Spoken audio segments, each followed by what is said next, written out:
Hey guys, so here with Rob from Cutterup Performance, and we have Kyle from Boosted Lifestyle. Link will be down in the bottom in the description of the video.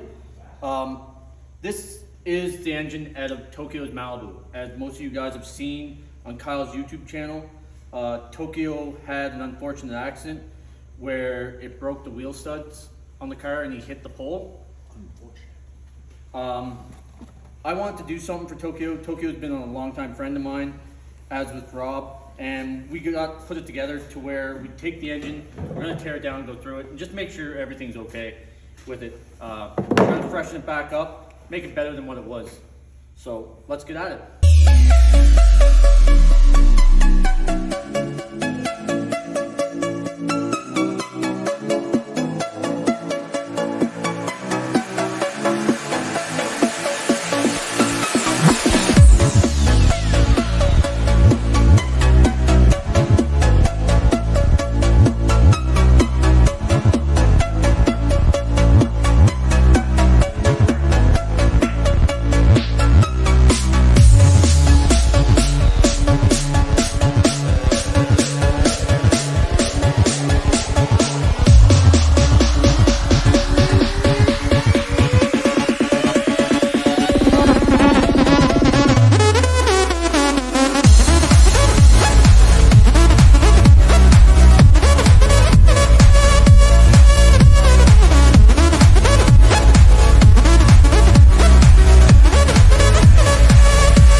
So pulled the heads off, and so far the heads, the gaskets all look good, but it was a good thing that Rob and I decided to do this and pull the motor apart, and we didn't start it because this is the amount of oil that we found in the cylinders. When was the last time the engine ran? So the engine it killed when it hit the pole. Yeah, it hit the battery. Yeah, but how long ago was that though? That was 3 weeks ago? 3 weeks ago. Yeah, so that's how much oil is still left in the cylinder from 3 weeks ago. Yeah. So it would have been Considerable amount. at the time. Fortunately, when the car was in the accident, it hit the battery and killed all power to the car, shut the car off under. So it never ran upside down, which would have been a lot worse. We'll see once we get a little farther down if there is any damage or anything wrong.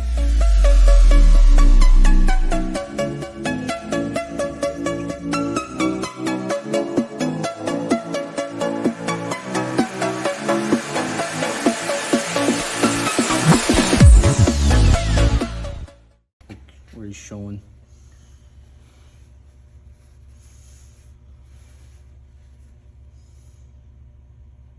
Definitely not good. Well, different, I should say, not good, but different.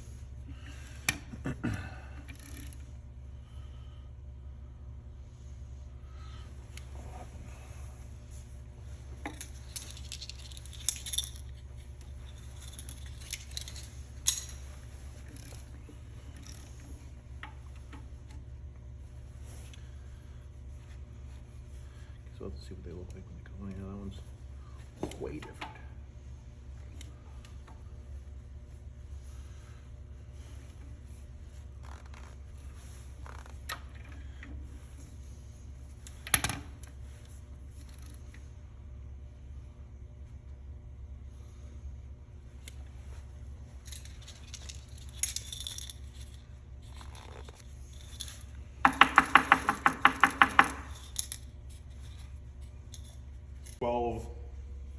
Twelve to 20, probably, plus. And there's a couple that are on the opposite end of that. Hey, that one's 10 thou lower, right? Yeah. That one's 11 thou lower. We may end up having a short rod or two. Stay tuned for more. Hey guys, so we got it tore down to where we can pull the crank out of it, and we've pulled the mains off and discovered we have had something go through them. This one here, as you can see, quite substantially, you can see where something, dirt or debris had went through the motor. This is why I wanted to tear this down for Mike and Kyle, because I didn't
Hey guys, we're back at it on Tokyo's motor here. This has been a long ongoing process just due to work schedule and stuff going on. So we're gonna try to get this wrapped up today and get this thing back up to Fort Mac and into the car and making some power. So here's some time lapse and hopefully you guys enjoy this.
Alright guys, gonna film a little outro here for this. Got the motor all buttoned back up together, got the valve cover bolted on, intake's just sitting on here. I did pick up a 4-port steam vent kit for this, and we were gonna plumb it. We decided to leave it just so we have it in the car, so that way we can figure out where we need it. This motor was something that I want. When Tokyo had the accident, I knew I wanted to do something due to what everything the car community had done and helped out to get Tokyo's Malibus put back together. So I reached out to Rob and we made the decision that we'd go through this and work together on putting it back together and checking it out. It turned out to be a little bit more than a refresh. We did ended up doing basically a full build on this. It's got ARP mains in it, all the whizzy parts you guys have seen in the video in the bottom end, K1 rods, wiseco pistons. So hopefully it's a stout little motor for Tokyo. I know he's got some other plans for the Malibus coming. I believe there's some fuel changes coming with the car and some bigger pump for it, so should be a good time. Thanks for watching. Please like, follow, and subscribe, and make sure you guys check out Rob's YouTube channel as well. I'll put a link down in the bottom for it, and I'll put all the links for the parts as well and tools we used to put in this motor and put this motor together. So thanks guys, and have a great day.